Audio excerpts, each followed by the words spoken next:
So we're going to go ahead and get started tonight. My name is Carol Waters. I'm the County Director for Extension in West Pottawattamie with ISU Extension and Outreach. And this is part of our ongoing Gardener's Toolbox series. And this is I believe it's the third one so far on holiday plants. We have two more coming up, which are going to be so good. Well, at least the next one's going to be so good. It's Dr. Adam Janke. He's going to be talking about wildlife-friendly landscapes. So if you're interested in birds and wildlife, you can't miss it. That's going to be October 15th. But this evening, we are going to talk about holiday plants. And first off, happy fall. We are officially in the holiday season. It's October 1.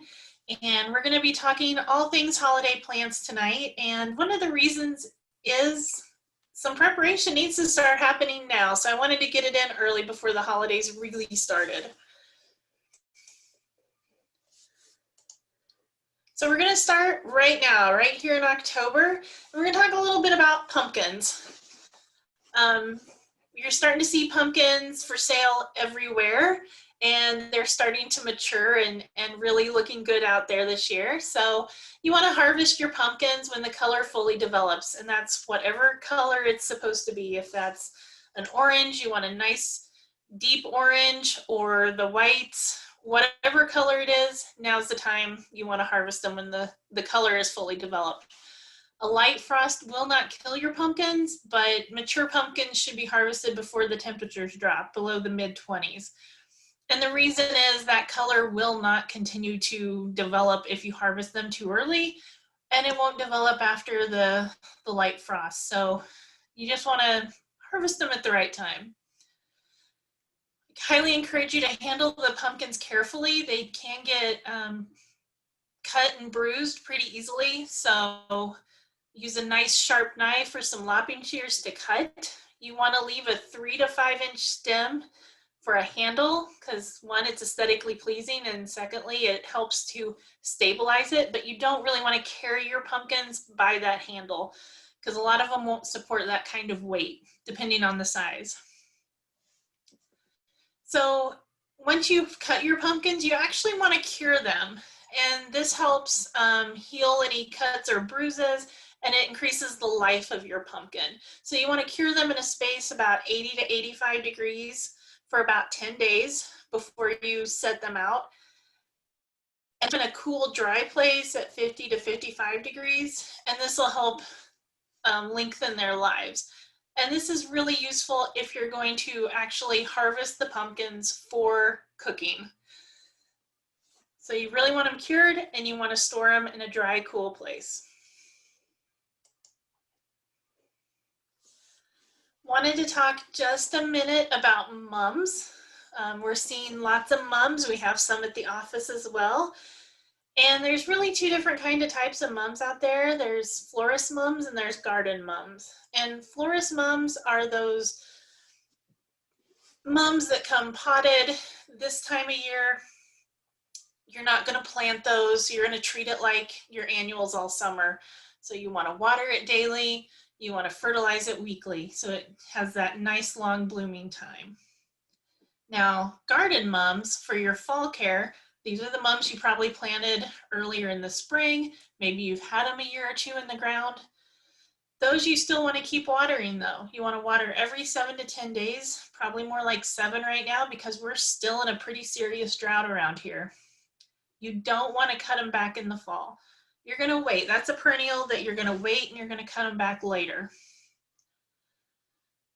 This fall, you want to apply a nice protective layer of mulch in the late fall, so end of October, 1st of November, and then apply several inches of straw or pine needles over the plants in late November, early December. And this just helps protect the roots and protects the plant going into winter. And then of course you want to remove that mulch early in the spring so it can get off to a nice start with some nice green healthy leaves.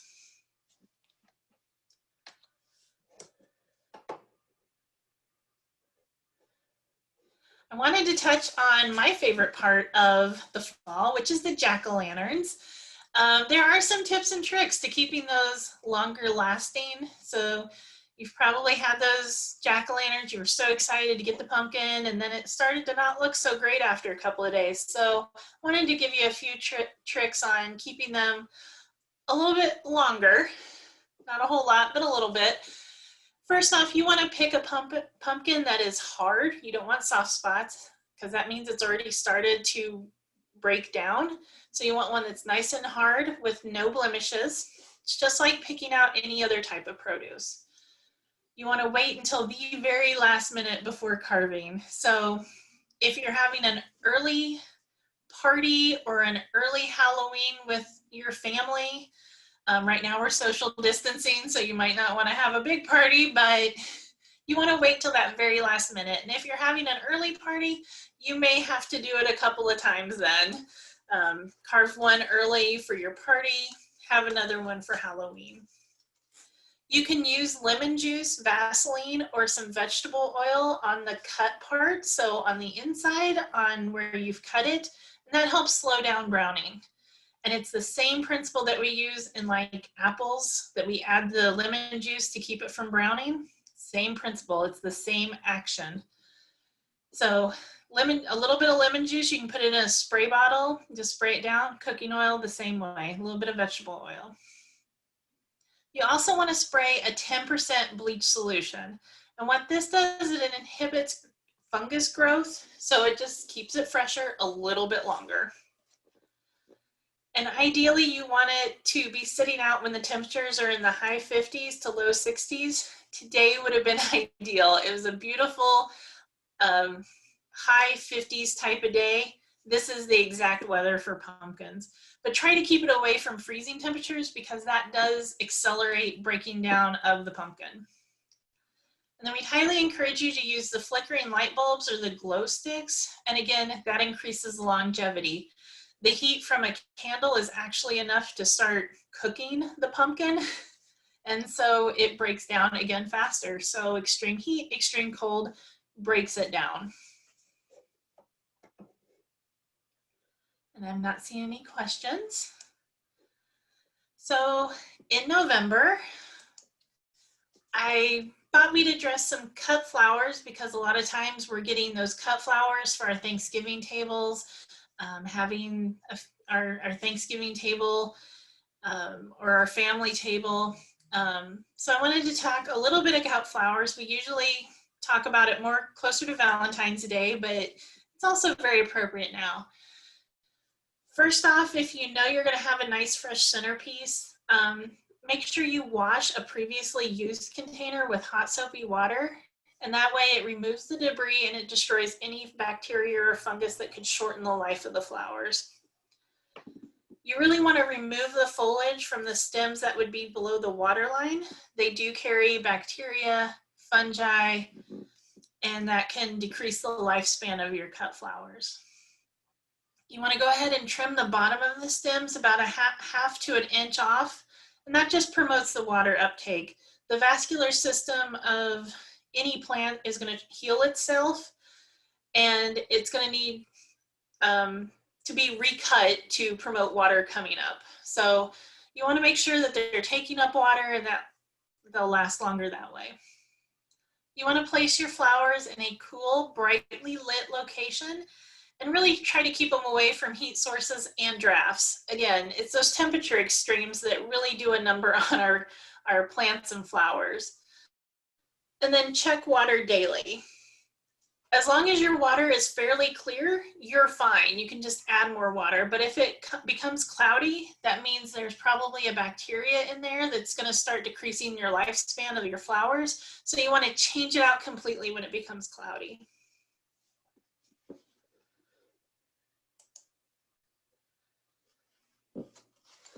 And I'm checking for questions. All right. And then we get into December, which we think, I think of more of the heavy, intense plant season. And we do have a question from Sally.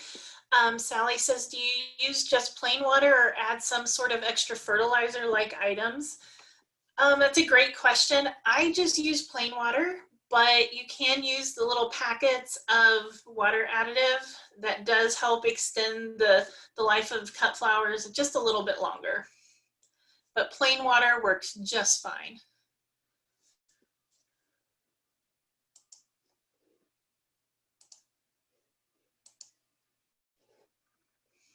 So we get several calls a year. I get lots of questions about poinsettias. And one of the first ones is, do you call it a poinsettia or a poinsettia?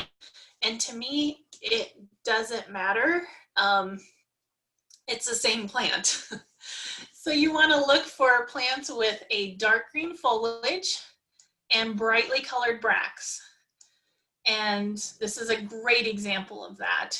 You know, that nice deep dark green foliage, bright red, bright pinks, that's a sign of good health in your plant. So that's what we want to look for. Now, one thing I'm going to encourage you to do is purchase your poinsettia at the end of a shopping trip. It's really easy to be running your holiday errands and buying presents, and you see that poinsettia and think, ah, I need one of those for wherever. And then you think you're going to stop again. And I'd really encourage you to wait and purchase at the end of the shopping trip, because it gets awfully cold in your car. Because I don't know about you, but you run into a store thinking you're going to pick up one thing, an hour later you're walking out, and you may have just shortened the life of your poinsettia or killed it outright. So purchase at the end when you're on your way home. You want to protect exposure to freezing temperatures, and this goes back, purchase at the end of your shopping trip. The less time it's in cold weather, the longer it's going to live. These are tropical plants and need to be treated like a tropical plant. We associate them with winter because we use them for the holidays, but they really are very tropical.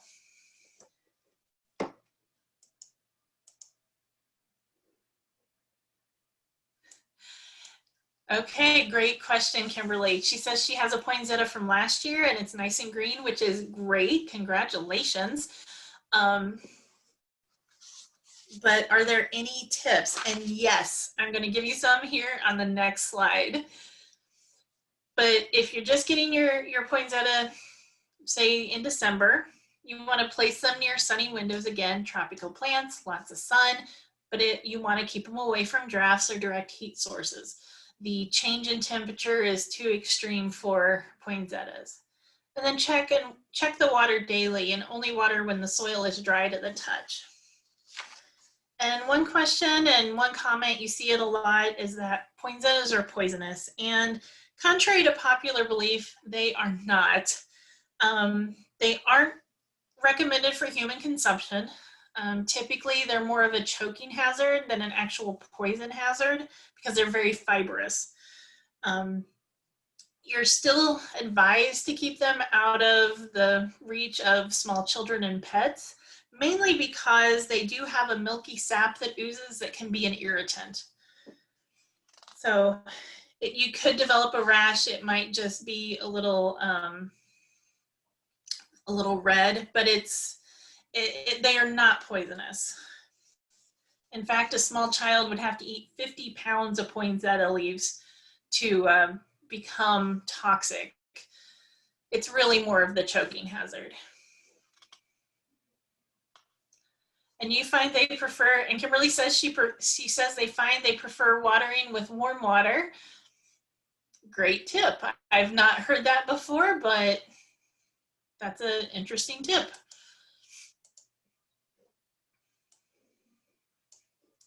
So a little more on poinsettia care, and this is for you, Kimberly. Keeping a poinsettia for several years is possible if you enjoy them. My grandma, she loved having a poinsettia for the holidays, and come about mid-January, she was ready for it to go. And she lived in northern Missouri where it was quite snowy, and she would tell it, you know, if you make it till spring, you can come back in. Well, they never did make it to spring, so, but it is possible. So for continuing care, you want to cut back the stems to about 3 to 6 inches above the soil in May. And then repot, and you can separate if needed, but place in a sunny window keep the soil watered when it's dry to touch. In June, you want to move it outside. You want to fertilize and water more frequently as the plant grows, because it's going to need more needs because it's growing leaves and bracts and growing up. And then in July, we're going to pinch it back. And you're going to pinch it back pretty rough over the summer. Usually leaving only 4 to 5 leaves per stem the first time. In August, you're going to do that again, and that just promotes more branching.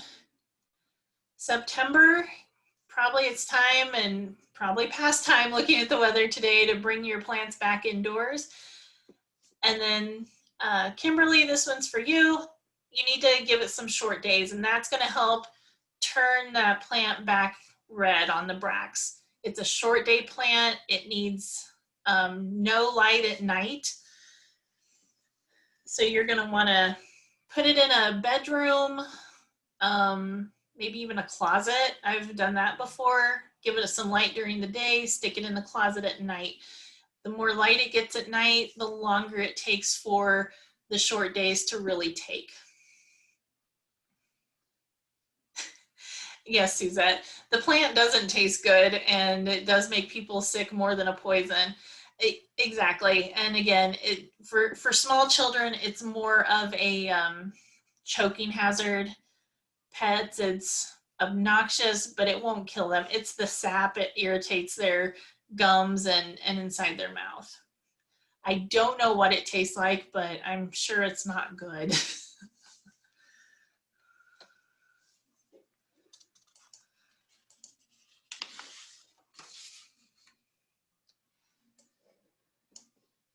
We're also seeing, or you may have grown them before, amaryllis for Christmas or the holidays. You can buy these about now, and you can get them in a pot. You can get them as bare bulbs. So if you're interested in amaryllis, right now you're starting to see them. You'll see them more as we get closer to the holidays. And depending on the variety, you want to plant 3 to 5 weeks prior to the holiday you want it blooming for. And that's really why we planned this program for tonight, is our short day plants. That's about how long they need, is 3 to 6 weeks, depending on what it is, to really get that bloom. So now's the time to start thinking about it. So you want to select a pot that's about 1 to 2 inches wider than the diameter of the actual bulb. Not wider past the bulb, but actually wider than the bulb. Center the bulb in the very middle of the pot, and how you do that is you add a little bit of soil to the bottom. You want to plant your bulb and then fill it back the rest of the way. But you want to leave about 1/3 of the bulb above the soil line. That's its happy spot. You want to use a really nice, well-drained potting soil. And I often get questions of, can I just use garden soil? And the answer is no. It's way too heavy for bulbs and things like that. You really want to use potting soil. And it doesn't matter. You can buy that end of the year broken open bag for 50 cents, whatever, but it does need to be that light drained, well-drained potting soil. So the first time you want to water it thoroughly. So you want to see the water running out the bottom of the pot. After that, you want to water just enough to keep the soil moist. If you keep it wet all the time, it's going to have a tendency to rot the bulb. And that's not what we want. We want this big, beautiful flower. And then you want to place it in a warm location. 70 to 75 degrees is about perfect. Again, not near a draft, not on top of a heat source, but a nice warm location. And then when it begins to bloom, you want to move it to a little bit cooler location. And again, it just slows down that decomposition process. So the cooler it is, around that 65 to 70 mark, the longer the bloom's going to last for you. Okay, so the question was, will it rebloom year after year? Is it one and done? You can keep it year after year. I tend to forget where I've put it because basically you cut it back, sit it off to the side, and let it wait till the next year. But yes, you can. You just let it bloom, leave it in a sunny spot till about April-ish, March, April, cut it back hard, and let it, put it down in your basement, kind of like you would bulbs this time of year. It's just off season this way. So it will rebloom if you take care of it. Most people don't, so it's just not a common one.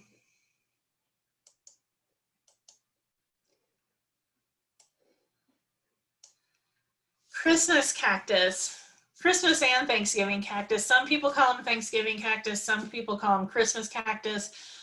Some people will tell you they're different things. They're generally the same thing. Again, these are day length and temperature plants. So that's usually what causes Christmas cactus to bloom or not bloom. It's not one or the other, but it's the combination of both. So it is a short day plant. You want less than 6 hours of sun and then complete darkness at night. The more light it gets at night, the longer it'll take to set bud. So again, a closet, a guest room that has nice shade darkening windows. It does need to be warmer. A day temperature of no more than 70 degrees and a night temperature of 60 to 65 degrees. These plants are a little fussy, not gonna lie. And some just bloom like none other, and some just never bloom for years, and all of a sudden they will.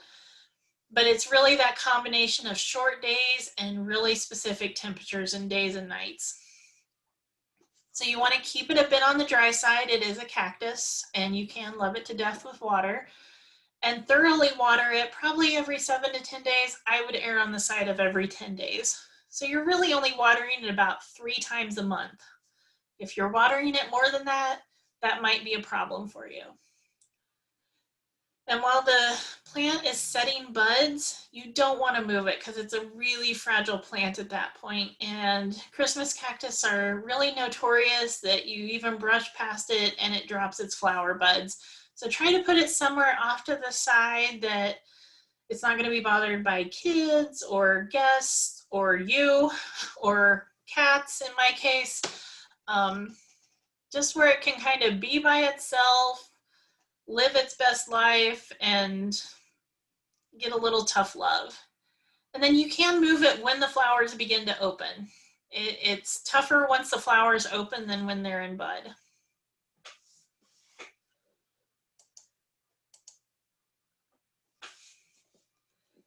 I wanted to talk a little bit about greens. I usually talk a little bit about it during our wreath classes, but unfortunately this year we're not going to be able to have our wreath classes just due to the nature of how hands-on and how close you are to other people, especially me. We just can't figure out a way to do it well in a social distance format. But next year we will be back with our wreath classes. So I did want to talk a little bit about greens. I love the smell of fresh cut greens. And if you've come to my wreath classes, you know that smell. You can smell it the minute you open the door to our meeting room.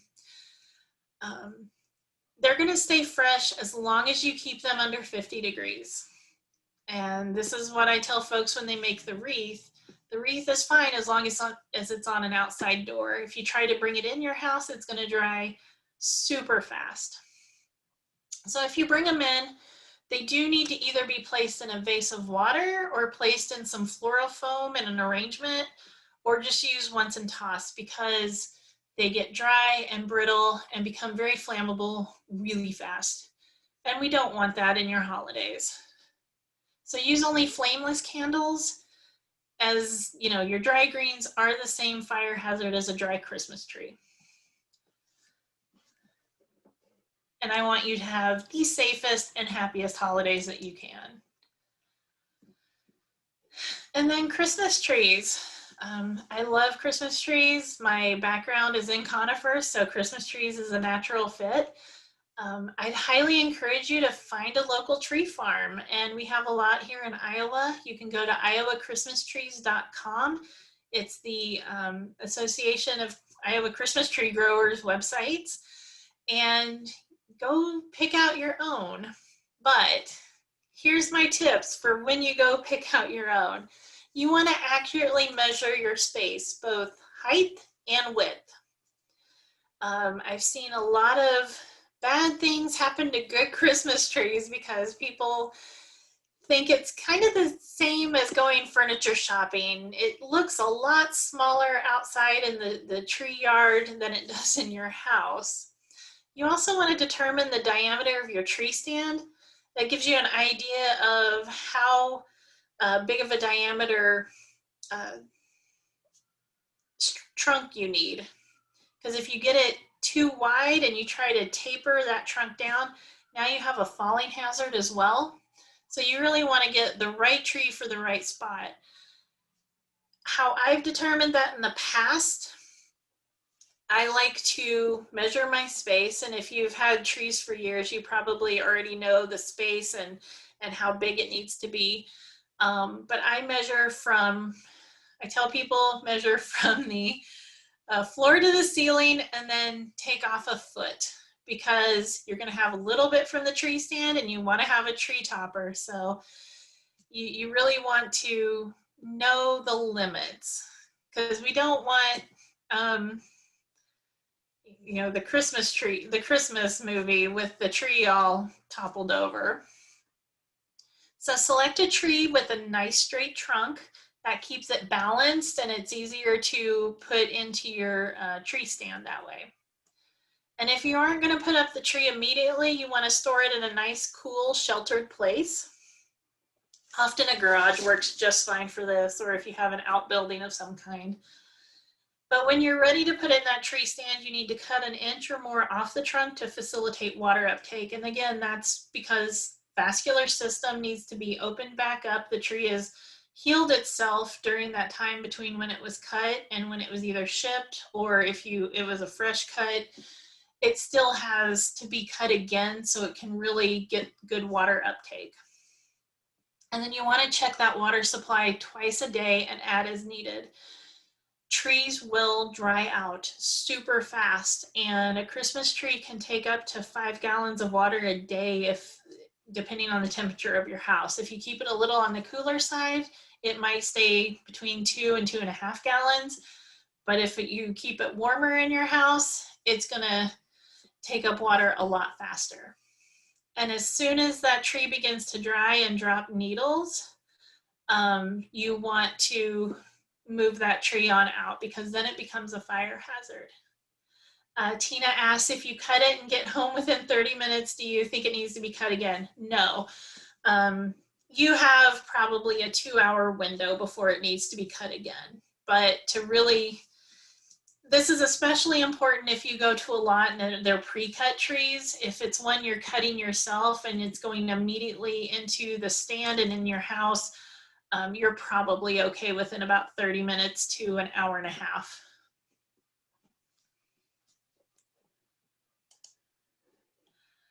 That was all I had for tonight. I know this is a quick talk, but I did want to get it in before the holidays started.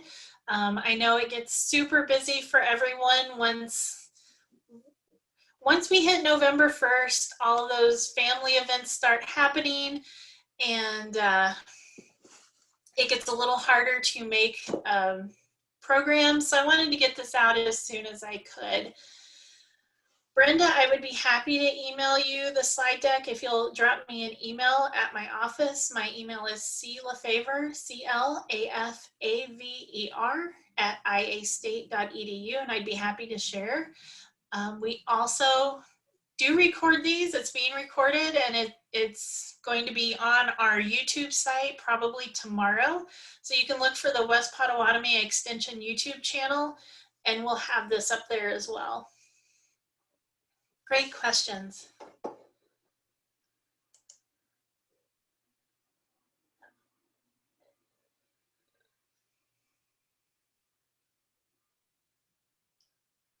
Well, thank you so much. If there's no more questions, I'm going to stop the recording.